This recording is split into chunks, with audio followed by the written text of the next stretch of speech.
Aujourd'hui, on plonge dans le chaos des rues de Marrakech pour tester la street food du Maroc. On va tester de la viande fermentée dans une crêpe marocaine, des donuts d'une fraîcheur inégalable, de la tête de mouton, ça c'est pour les plus courageux, les sandwichs les plus populaires de la ville et encore plus de découvertes de rue. Encore une fois, j'ai mes deux guides culinaires exceptionnels qui nous accompagnent. Vous allez voir, ça va être rempli de péripéties. À l'aventure, à l'aventure!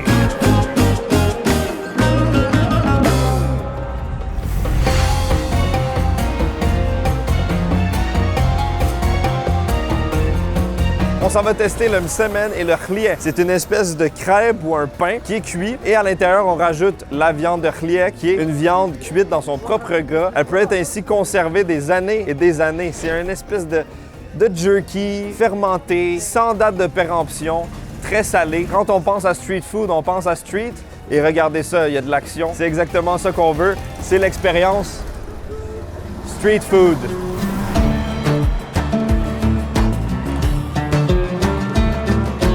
On a le msemen ici au hamelou et fromage. Le hamelou, c'est un genre de beurre d'arachide fait avec des amandes, des cacahuètes et aussi l'huile d'argan. L'argan, c'est un fruit qui existe qu'au Maroc avec beaucoup de propriétés pour la santé, pour les cheveux, pour la peau. Ça a plein de bienfaits. On va ingérer ça et devenir tout à coup plus soyeux et en meilleure santé.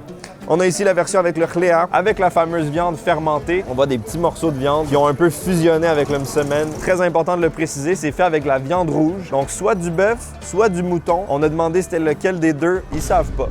À un moment donné, pendant le processus de fermentation, la viande devient non identifiée. On ne sait plus c'est fait avec quoi. Je vais essayer de le deviner. Ça va être un bon défi. J'ai aperçu aussi un mélange d'épices. Il y a des légumes comme du poivron, des oignons également. Oh là là, c'est bon. C'est tout simplement délicieux. J'en ai mangé beaucoup des msemen depuis que je suis au Maroc, mais ça, c'est le meilleur. L'extérieur est parfaitement croustillant et en dessous, c'est léger. Et on dirait que c'est cuit dans un corps gras, un beurre ou quelque chose, ce qui donne un goût un petit peu beurré, gourmand, satisfaisant. Il n'y a pas énormément de viande à l'intérieur, mais juste assez pour donner un bon goût salé. Ça rehausse les saveurs. Il y a un petit côté de noisette. Il y a vraiment quelque chose de très bon et c'est subtil. Ça a vraiment une texture un peu élastique, feuilleté en même temps. C'est une texture de pain unique. Je pense que c'est du bœuf. Je sens pas l'arrière-goût un peu de l'agneau, mais on saura pas. Personne ne va le savoir, c'est un mystère. Avec le thé, là, le thé marocain, c'est tellement bon, j'en bois tout le temps. Je vais jamais me tanner de ça. C'est sucré, c'est mentholé, c'est rafraîchissant. Et en même temps, c'est chaud et réconfortant. Je vais dire quelque chose de controversé. Je préfère davantage ce style de crêpe aux crêpes un peu plus traditionnelles dont j'ai l'habitude. Il y a vraiment une texture plus agréable, plus unique. Ça fait 3 déjeuners, on va dire, qu'on en a. C'est le meilleur, le plus goûteux, avec les meilleures textures. Élasticité avec une bonne croste. En vrai, j'en reviens à finir. On essaye maintenant la version fromage et beurre de noix. Ah, que c'est bon. J'ai pas vraiment senti le fromage, j'ai surtout senti le beurre de noix. Velouté, onctueux. Il y a sûrement quelque chose qui a été rajouté parce que c'est quand même très sucré. Ça me fait penser un peu aux saveurs d'un Reese, mais dans un contexte complètement différent, enveloppé d'une crêpe délicieuse. Comment je pourrais vous décrire la saveur de l'argan là-dedans? Il y a comme un côté huileux, un petit peu fruité. En prenant une deuxième bouchée, j'ai un peu plus senti le fromage. C'est vraiment un fromage doux, crémeux, un genre de cream cheese. Ici, il y a beaucoup de consommation du kiri. Donc d'après moi, ça doit être ça. Ça vient juste rajouter quelque chose d'un peu plus onctueux en bouche. Ça passe parfaitement, beurre de peanut et fromage. Je vais mettre ça sur mes bagels maintenant.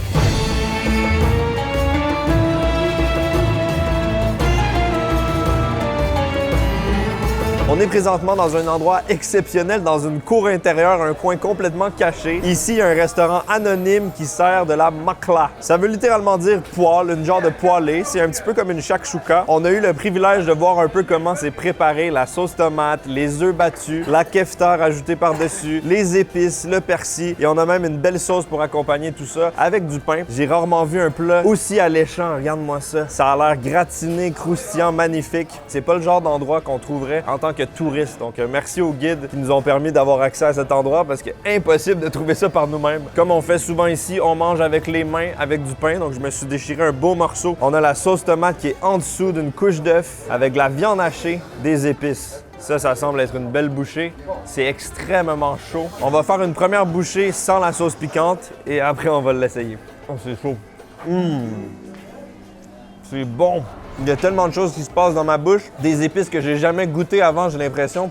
On dirait qu'il y a de la cannelle, du paprika, le persil, ça donne vraiment un bon goût herbacé. C'est vraiment comme une omelette, mais avec beaucoup plus de goût, beaucoup plus de personnalité. Je vais gratter pour avoir la sauce tomate. J'ai pas eu l'occasion d'en avoir beaucoup dans ma première bouchée. J'essaie avec la sauce. On m'a dit que ça peut être très piquant, mais là, j'en ai mis beaucoup. Normalement, j'ai une bonne tolérance. On va voir si ma tolérance traverse les océans jusqu'au Maroc ou si c'est resté au Québec.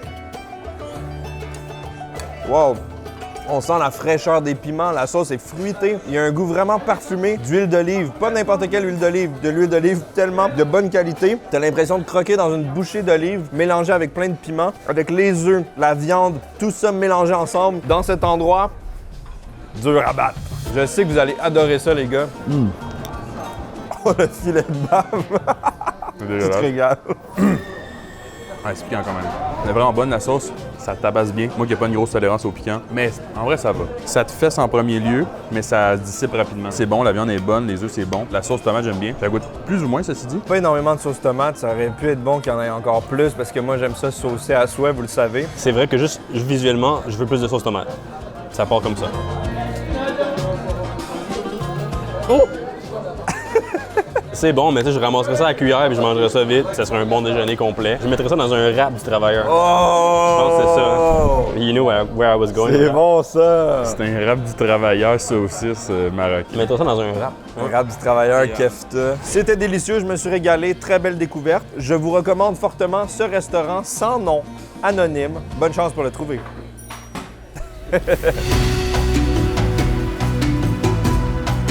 Dans la Médina où nous sommes actuellement, tout se paye en cash avec les fameux dirhams marocains. Plutôt que de payer des frais exorbitants à l'aéroport ou dans une banque traditionnelle, Revolut est là pour nous sauver. Et oui, j'ai pu sortir des dirhams directement à n'importe quel ATM de la ville et ce sans aucun frais de conversion additionnel au meilleur taux de change du marché. Et en plus, avec Revolut, les premiers 20 € sont offerts et vous courez la chance d'en gagner 5000. Comment refuser de l'argent gratuit? Et bien évidemment, c'est possible de payer avec la carte Revolut en devises étrangères et ce, sans frais additionnels. Dépendamment de où vous êtes, Revolut va automatiquement choisir la devise locale. Des dirhams, des euros, des pesos, de l'argent Monopoly. Il y a tout! La vraie révolution, c'est les intérêts qui s'accumulent dans votre compte chaque jour. Les intérêts se font sur ce qui a été généré avec les intérêts avant, ce qui fait encore plus d'intérêt, ce qui fait que c'est dans votre intérêt. Le loup de la Médina, il est là. Pour vos achats en ligne, vous pouvez utiliser les cartes éphémères qui ont une seule utilisation. Vous faites votre transaction, vous faites votre achat et ensuite, hop, la carte disparaît. Aucun risque de vous faire frauder ou de vous faire voler votre carte. Vous pouvez gratuitement choisir une carte standard, vous personnaliser une petite carte métallique comme la mienne à votre image. Moi, j'ai mis de la bouffe, j'adore manger. Bref, si vous ne connaissez pas Revolut, c'est simple. C'est une banque en ligne gratuite et l'application bancaire la plus téléchargée en France. En moins de 5 minutes, vous êtes en mesure de créer un compte. N'attendez pas, téléchargez l'application avec mon lien dans la description et vous allez avoir 20 € offerts. Vous courez la chance même de gagner 5000 € en vous inscrivant. Merci beaucoup à Revolut de nous accompagner dans nos voyages et de nous permettre de dépenser comme les gens d'ici, avec la monnaie locale.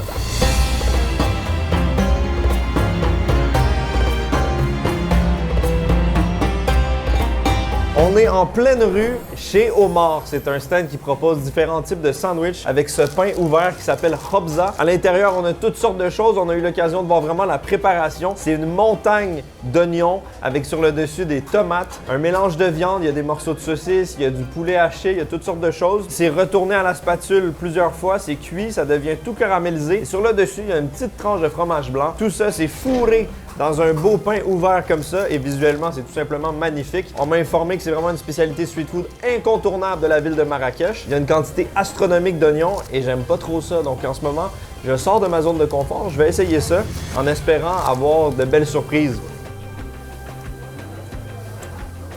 Ben des oignons, hein? Mais je sais pas exactement quelle viande j'ai mangé, mais c'est une saucisse rouge. Il y a de la viande un peu rose, il y a du poulet aussi, il y a plein de viandes différentes dedans. C'était vraiment bon. C'est vraiment savoureux. Les oignons, étant donné que ça a cuit beaucoup sur la plaque, les oignons ont été tombés vraiment, ils sont ramollis. Ça les rend un petit peu plus sucrés, un peu plus agréables à manger. Le goût fort des oignons que j'aime moins est moins présent, donc ça c'est vraiment une bonne chose. Le pain est très bon. Je suis un grand fan de sandwich, donc ça fait du bien de manger quelque chose de compact, de rempli, avec plein de viande, plein de protéines. Il n'y a pas vraiment de sauce, mais les légumes qui ont fondu ont imbibé le tout de jus. C'est pas du tout sec. Ça me fait manger des oignons. C'est bon signe. Encore une fois, une belle découverte. Honnêtement, je rajoute un peu de sauce ou quelque chose pour vraiment porter vers la viande et les légumes. Il y a quand même beaucoup de pain, mais je pense que comme Jules l'a si bien dit, ça se mange avec des scooters autour, puis t'as pas de danger de te faire frapper, parce que les gens qui voient ça dans tes mains, ils vont dire respect. He knows what he's doing chez Omar.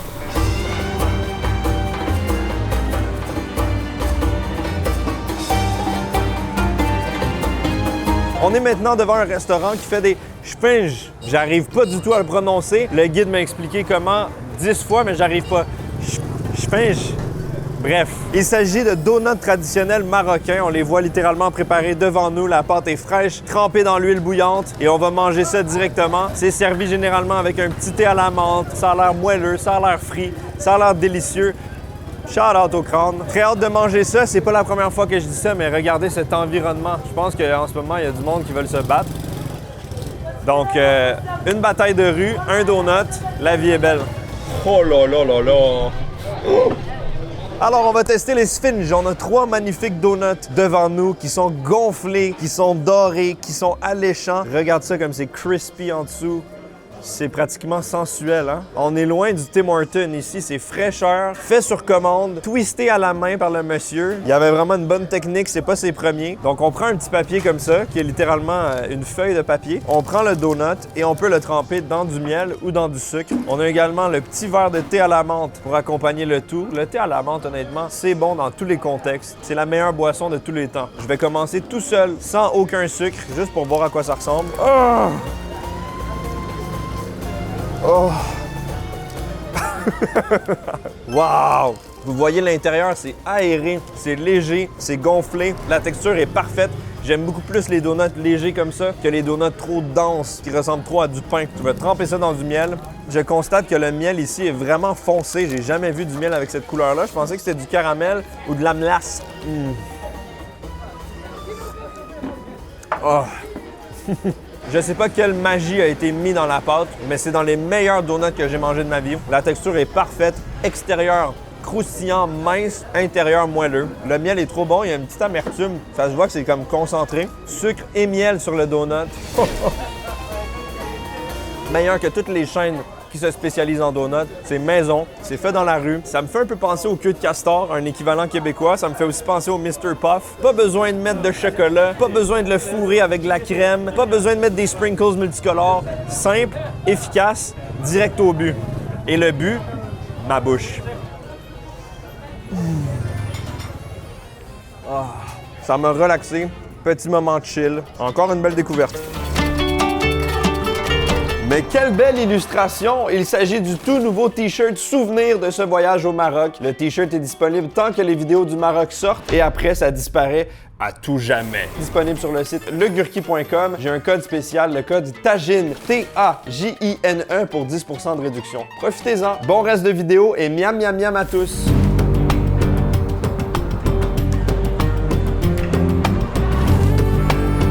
Évidemment, on ne pouvait pas venir au Maroc sans tester les fameuses pâtisseries marocaines. On se dirige chez Madame Khadija, qui est une pâtisserie très réputée avec d'excellentes notes sur Google. 4.9 étoiles avec plus de 250 reviews. C'est bon signe. Cette vidéo n'est pas basée sur les évaluations Google, mais je devais le mentionner parce que j'ai rarement vu quelque chose d'aussi bien noté. C'est mes premières pâtisseries marocaines en direct du Maroc. J'en ai déjà mangé à Montréal. Mais là, on quitte demain matin très très tôt. Donc ça va être mes premières et mes dernières pâtisseries marocaines pour ce voyage parce qu'on va peut-être revenir. J'ai pas encore goûté, mais vous le voyez très bien, la présentation est raffinée. Tout est magnifique. Il y a des textures, il y a des couleurs. Ça a l'air d'être fait avec soin. Je vais prendre un comme ça, s'il vous plaît. Ça, je sais que c'est... Je dois le tester. Je vais prendre un baklava, s'il vous plaît. Je vais prendre un comme ça, s'il vous plaît. Cerise confit chocolat. On va prendre un comme ça aussi, s'il vous plaît. Peut-être celui-là ici, avec le sésame. On s'est installé dans un coin paisible avec une belle ambiance pour déguster ces magnifiques pâtisseries. Commençons par cette petite pâtisserie ici. La fille de la propriétaire m'a expliqué toutes les pâtisseries, mais j'ai oublié, il y avait trop de détails, trop de bruit. Ça semble être avec un peu de sésame à l'extérieur, pâte d'amande et de la pistache. J'avais déjà goûté des pâtisseries marocaines à Montréal, mais c'était extrêmement sucré. Mais là, celle-ci est bien équilibrée. Pâte d'amande moelleuse, belle texture. Graines de sésame pour donner un petit goût. Les pistaches sont recouvertes de miel. Il y a un petit goût de fleurs d'oranger, fleurs de rose. Je suis pas certain de pouvoir identifier c'est quoi exactement, mais c'est parfumé, c'est floral, pas trop sucré et plein de noix et de bonnes choses. Il y a comme des petits cristaux dans la bouche. Super bon, ça commence bien. Ici, on a une pâtisserie avec une présentation chirurgicale. On a un petit biscuit, par-dessus, on a plein de graines de sésame fusionnées dans un moule avec des noix sur le dessus, des amandes, des noix de cajou, des petites graines et des fruits confits. Tu sais, des petits snacks à la graine de sésame sucrée, là. Ça me fait vraiment penser à ça, mais encore meilleur, une meilleure texture, plus moelleuse, croquante à l'extérieur et un côté sucré-salé très agréable. La petite touche de sel donne envie d'en manger encore et encore. Et encore une fois, pas trop sucré, parfaitement équilibré. Celle-là est encore meilleure que la précédente tant qu'à moi. Je vais en laisser un peu au gars, mais j'aurais envie de les manger au complet. On a ici la corne de gazelle, un nom très imagé, très visuel. C'est un des classiques, des incontournables. C'est fait encore une fois avec de la pâte d'amande et je pense que c'est fourré à l'amande aussi. On va voir ça. Oh!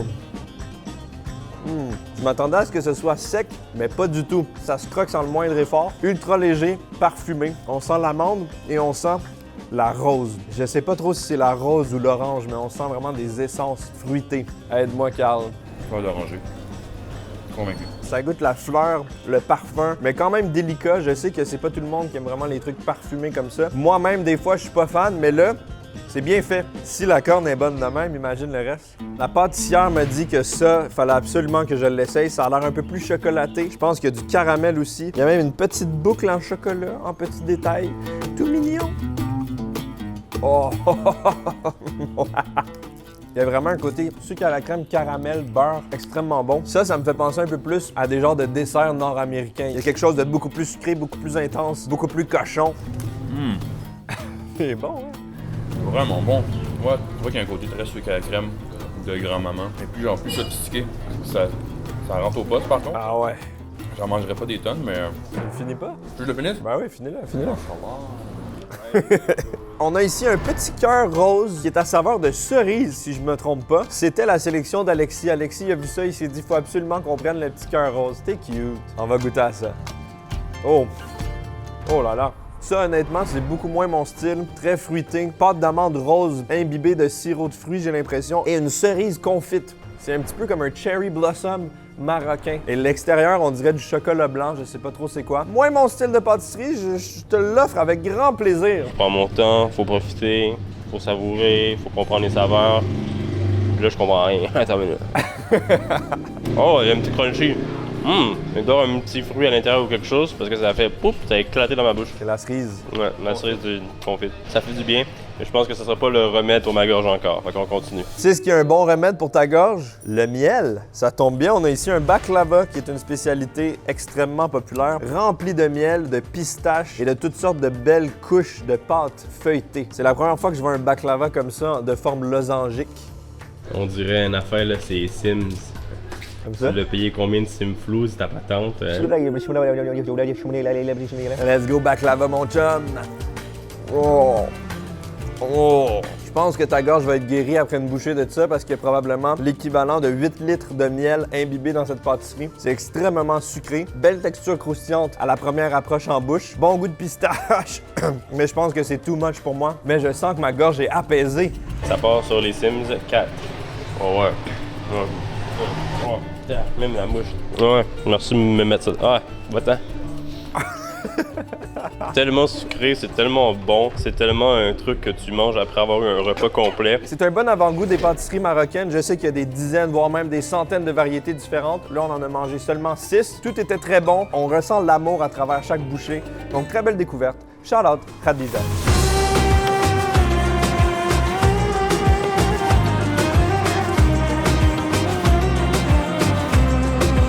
On est maintenant sur la place Jamal Fina. On est dans un marché et il y a plein de stands numérotés avec des spécialités différentes. Si vous entendez beaucoup de sons, c'est parce que c'est l'appel à la prière en ce moment. Mais ça rajoute encore plus d'ambiance et d'action. Là, on s'en vient tester quelque chose de très particulier qui m'inquiète et qui me stresse. On va goûter à la tête de mouton. Différentes parties de la tête. Je sais même pas si je peux montrer ça en vidéo. On va potentiellement goûter le cerveau, la langue, la joue. Une chose est sûre, même si j'aime pas la tête de mouton, c'est magnifique ici. Il y a beaucoup de locaux qui viennent manger ici, c'est bon signe.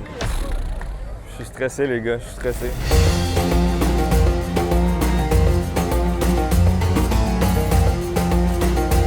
Il Il y a différents morceaux. On aperçoit ici un morceau de langue. Tu vois, on a la texture de la langue ici du mouton. C'est très particulier. C'est un mélange de plein de morceaux. Chaque bouchée va être une expérience différente. On va commencer par mettre un peu de sel au cumin, un peu partout là-dessus, pour bien assaisonner. J'ai le cœur un peu serré. Je fais de l'anxiété. De l'anxiété. Je sais pas c'est quoi. On commence avec ce morceau. Dans la sauce ici. Let's go. Bon appétit. C'est trop bon.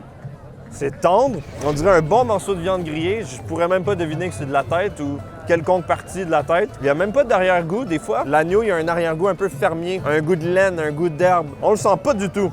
Absolument pas. On va essayer un autre morceau. Ça, je sais pas c'est quoi non plus. Oh, ça, c'est une autre texture, ça. Ça, c'est un petit peu plus caoutchouteux. Un peu comme du gras ou je sais pas trop. Et là, on sent un petit peu plus le goût fermier donc, que j'ai mentionné. C'est pas mauvais. Pourquoi pas essayer la langue, hein? C'est le morceau qui m'intimide le plus. On aperçoit chacune des papilles gustatives qui vont fusionner avec les miennes. On va frencher. Derrière la caméra, il y a Alexis et Carl qui sont très souriants et qui se moquent de moi parce qu'eux vont pas goûter, bien sûr. C'est que moi qui va goûter. Wow!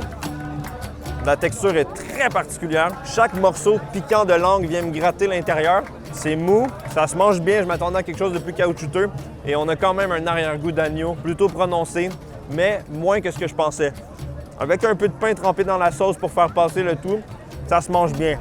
Globalement, je suis assez surpris. C'est beaucoup mieux que ce que je pensais. Tu mets ça dans un pain avec de la sauce blanche, salade, tomate, oignon. C'est un kebab, puis t'es même pas au courant que tu manges un crâne. C'est la preuve qu'il faut essayer des choses. J'ai mangé des oignons aujourd'hui. J'ai mangé de la langue et je suis devenu une plus grande personne. Alexis veut goûter? Toi, tu veux-tu goûter? Non, tu veux pas goûter. Viens-t'en. Ah, c'est pas la même chose assis ici versus à la caméra. Oh my god, ok. Je prends quoi, Calis? Prends ce qui t'attire. Santé, Kampai. Santé. C'est bon. Oh, là, je vois que c'est une langue, là. C'est comme si tu avais la langue, le dessus de la langue, puis le dedans de la langue. Deux textures totalement différentes. On dirait que je goûte un mélange de viande que je ne saurais prononcer, mais le goût de la viande n'est pas tant prononcé, genre, en vrai. Ça dépend les morceaux. OK, je vais réessayer, alors. Je vais essayer la sauce aussi. Ah, OK, avec la sauce, ça aide beaucoup. OK. En vrai, ça me choque pas du tout, hein. Globalement, t'aimes ça? Globalement, c'est bon. Ça pourrait faire un bon shawarma. C'est ça exactement. Ça pourrait faire une bonne poutine avec des bouts de langue. Je me surprends moi-même d'avoir mangé ça. Il reste juste Carl à essayer. Le peer pressure, man.